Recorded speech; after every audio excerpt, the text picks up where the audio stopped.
Perkenalkan, kami dari akuntansi semester 4 ingin memaparkan materi laporan arus kas PSAK 207 dengan mata kuliah akuntansi keuangan menengah 2. Halo semuanya, perkenalkan kami dari kelompok 5 yang beranggotakan saya, Raffi Makfira Suwardi dengan NIM C2210294 dan rekan saya, Siti Marsina dengan NIM C2211210, lalu ada Indira Cahya Patriza dengan NIM C2210392, lalu ada Naiwi Suhulmun dengan NIM C2210261, lalu yang terakhir dengan nama Tubagus Maulana Ibrahim dengan NIM C2210251. Laporan arus kas PSAK 2 pada tahun 2009, laporan arus kas mengadopsi IAS 7 Statement of Cash Flows per 1 Januari 2009 dan disahkan oleh Dewan Standar Akuntansi Keuangan Ikatan Akuntan Indonesia atau DSAK IAI pada tanggal 22 Desember 2009. PSAK 2 2009 menggantikan PSAK 2 pada tahun 1994. Penyesuaian tahunan PSAK 2 2014 mengadopsi IAS 7 efektif per 1 Januari 2014 dan disahkan oleh DSAK IAI pada tanggal 27 Agustus 2014. Amandemen PSAK 2 tentang prakarsa pengungkapan mengadopsi amandemen IAS 7 Disclosure Initiative efektif per 1 Januari 2017 dan disahkan oleh DSAK IAI pada tanggal 28 September 2016. Amandemen ini mensyaratkan agar entitas menyediakan pengungkapan yang memungkinkan pengguna laporan keuangan untuk mengevaluasi perubahan pada liabilitas yang timbul dari aktivitas pendanaan, termasuk perubahan yang timbul dari arus kas maupun perubahan non-kas. Standar lain juga memberikan amandemen konsekuensial terhadap PSAK 2. Amandemen konsekuensial tersebut termasuk PSAK 73 sewa yang disahkan oleh DSAK IAI pada tanggal 18 September 2017. PSAK 2 tentang laporan arus kas telah disahkan oleh Dewan Standar Akuntansi Keuangan pada tanggal 22 Desember 2009. PSAK 2 ini merevisi PSAK 2 tentang laporan arus kas yang telah dikeluarkan pada tanggal 7 September 1994. Dewan Standar Akuntansi Keuangan telah mengesahkan penyesuaian tahunan atas PSAK 2 tentang laporan arus kas pada tanggal 27 Agustus 2014. Pengantar amandemen. Amandemen PSAK 2 laporan arus kas tentang prakarsa pengungkapan telah disahkan oleh Dewan Standar Akuntansi Keuangan pada tanggal 28 September 2016. Amandemen PSAK 2 merupakan adopsi dan amandemen IAS 7 Disclosure Initiative yang berlaku efektif per 1 Januari 2017. Sejarah PSAK arus kas. PSAK arus kas atau dalam istilah yang lebih lengkap disebut Pernyataan Standar Akuntansi Keuangan PSAK nomor 2 tentang laporan arus kas memiliki sejarah yang panjang dalam perkembangannya. Berikut adalah garis waktu singkat mengenai sejarah PSAK arus kas. Yang pertama, pengenalan PSAK arus kas. PSAK arus kas diperkenalkan pertama kali pada tahun 1994 oleh Ikatan Akuntan Indonesia (IAI). PSAK ini mengatur tentang penyajian laporan arus kas yang merupakan bagian penting dalam analisis keuangan suatu entitas. Nomor 2, harmonisasi dengan standar internasional. Seiring dengan upaya globalisasi, PSAK arus kas kemudian mengalami harmonisasi dengan standar akuntansi keuangan internasional atau IFRS pada tahun 2012. Harmonisasi ini bertujuan untuk memperkuat transparansi dan kredibilitas laporan keuangan di Indonesia. Yang ketiga, perkembangan dan revisi. PSAK arus kas mengalami perkembangan dan revisi seiring dengan perubahan kondisi ekonomi, regulasi, dan kebutuhan informasi. Revisi terakhir PSAK arus kas dilakukan pada tahun 2019 untuk memperbarui pedoman penyusunan laporan arus kas sesuai dengan perkembangan terkini. Yang keempat, implementasi dan kepatuhan. PSAK arus kas menjadi acuan utama bagi entitas bisnis dan lembaga keuangan di Indonesia dalam menyusun laporan keuangannya. Implementasi PSAK arus kas yang tepat dan kepatuhan terhadap standar ini menjadi indikator penting dalam menilai kinerja keuangan suatu entitas. Dengan demikian, PSAK arus kas telah menjalani perjalanan panjang sejak awal ditetapkan hingga saat ini, menjadi landasan penting dalam pelaporan keuangan di Indonesia. PSAK 2 tentang laporan arus kas telah disahkan oleh Dewan Standar Akuntansi Keuangan pada tanggal 22 Desember tahun 2009. PSAK 2 ini merevisi PSAK 2 tentang laporan arus kas yang telah dikeluarkan pada tanggal 7 September 1994. Perubahan penomoran dari PSAK 2 menjadi PSAK 207 disahkan pada 12 Desember 2022 dan berlaku efektif pada 1 Januari 2024. Tujuan dari pernyataan standar akuntansi keuangan 2 PSAK 207 tentang laporan arus kas yaitu mensyaratkan ketentuan atas informasi mengenai perubahan historis dalam kas dan setara kas dari suatu entitas melalui laporan arus kas yang mengklasifikasikan arus kas berdasarkan aktivitas operasi, investasi, dan pendanaan selama suatu periode. Baik, selanjutnya ialah pengertian dari laporan arus kas PSAK 207. Laporan arus kas ini menggambarkan perubahan historis dalam kas dan juga setara kas yang diklarifikasikan atas aktivitas operasi, investasi, dan pendanaan selama satu periode akuntansi. Informasi arus kas entitas ini juga berguna sebagai dasar untuk menilai kemampuan entitas dalam menghasilkan kas dan setara kas, serta menilai kebutuhan kas entitas untuk menggunakan arus kas tersebut. Penyajian laporan arus kas. Laporan arus kas melaporkan arus kas selama periode tertentu dan diklasifikasikan menurut aktivitas operasi, yaitu yang berkaitan dengan operasional. Lalu ada aktivitas investasi yang berkaitan seperti pembelian tanah, penjualan tanah, pembelian mesin, dan lain-lain. Lalu yang ketiga ada aktivitas pendanaan seperti ada suntikan modal, pembelian saham, dan penjualan saham. Penyajian ketiga aktivitas tersebut dengan cara yang paling sesuai dengan bisnisnya.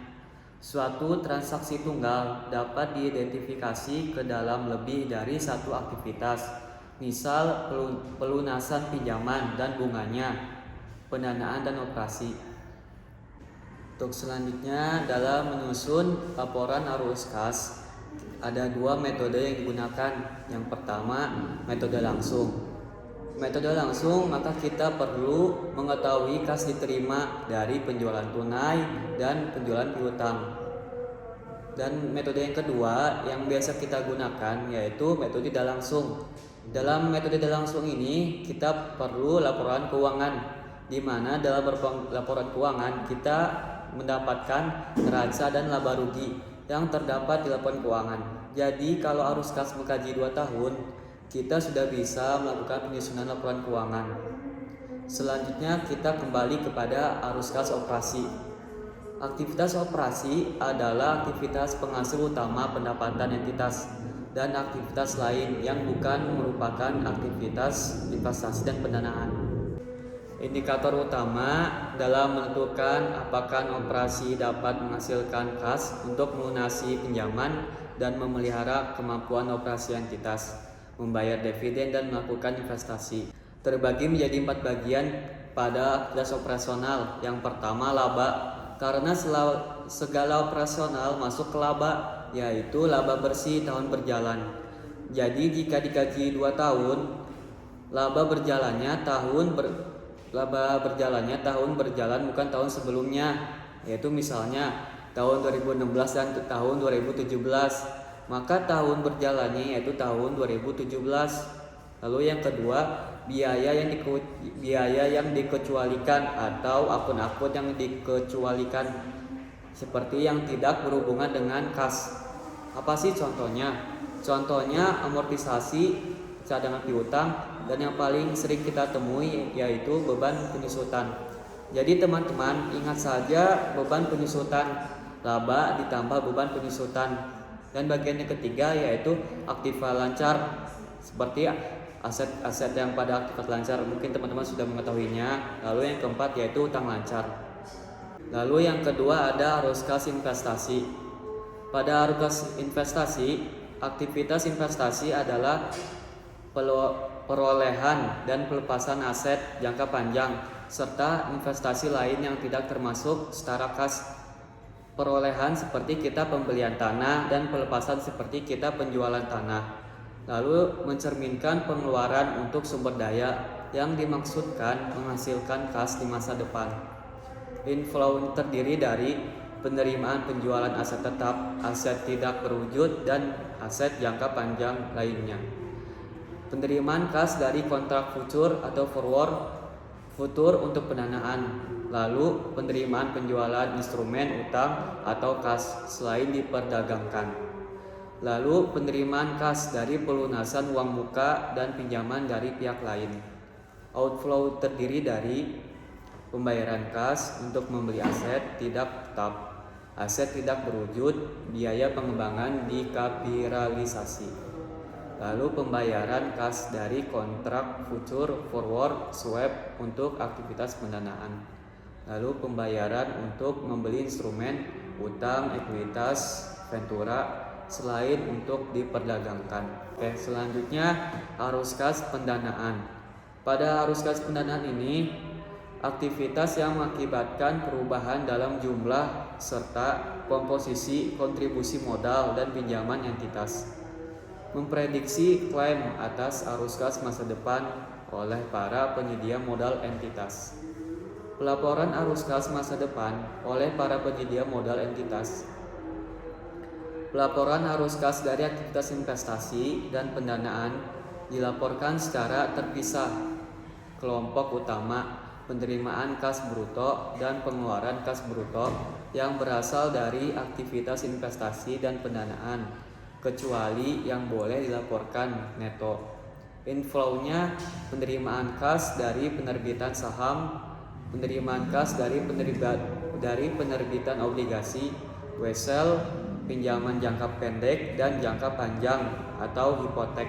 Outflow-nya terdiri dari pembayaran kas kepada pemilik untuk menarik atau menebus saham, lalu pelunasan pinjaman, lalu yang terakhir pembayaran kas oleh lease untuk mengurangi saldo liabilitas atau kewajiban terkait sewa pembiayaan. Baik, selanjutnya laporan arus kas. Arus kas bunga dan dividen diungkapkan secara terpisah dan diklasifikasikan secara konsisten. Beban bunga dapat disajikan sebagai arus kas operasi atau pendanaan. Pendanaan bunga dapat disajikan sebagai arus kas operasi atau investasi. Dividen yang dibayarkan dapat disajikan sebagai arus kas pendanaan atau operasi. Pendanaan dividen dapat disajikan sebagai arus kas operasi atau investasi. Arus kas yang berkaitan dengan pajak penghasilan dan bunga pinjaman diungkapkan secara terpisah. Perubahan nilai tukar dilaporkan dalam LAK untuk merekonsiliasi saldo awal dan akhir kas dan setara kas. Pengungkapan transaksi non-kas sampai investasi dan pendanaan. Selanjutnya, amandemen PSAK 207 sampai 44A sampai 44E mengungkapkan untuk mengevaluasi perubahan pada liabilitas dari aktivitas pendanaan. Yang pertama, perubahan yang timbul dari arus kas. Yang kedua, perubahan non-kas atau 44A. Selanjutnya, entitas pengungkapan perubahan pada liabilitas yang timbul dari aktivitas pendanaan sebagai berikut. Yang pertama, perubahan dari arus kas, pendanaan. Yang kedua, perubahan yang timbul dari perolehan atau kehilangan pengendalian entitas anak atau bisnis lain. Yang ketiga, dampak perubahan tingkat kurs valuta asing. Yang keempat, perubahan pada nilai wajar. Dan yang kelima, perubahan lainnya.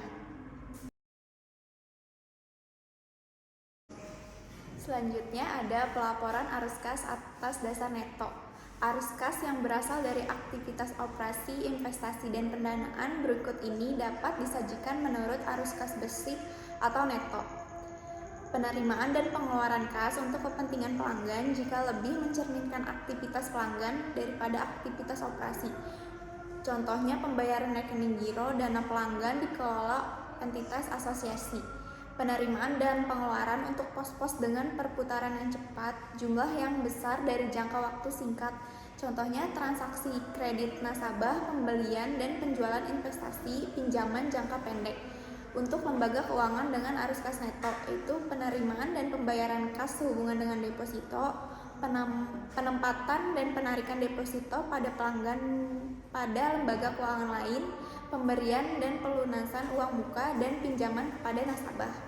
Selanjutnya ada arus kas dalam mata uang asing. Arus kas dari transaksi mata uang asing dibukukan dalam mata uang fungsional entitas dengan mengalihkan jumlah mata uang asing tersebut dengan nilai tukar pada tanggal transaksi. Arus kas entitas anak di luar negeri dijabarkan berdasarkan nilai tukar pada tanggal transaksi arus kas, konsisten dengan PSAK 221.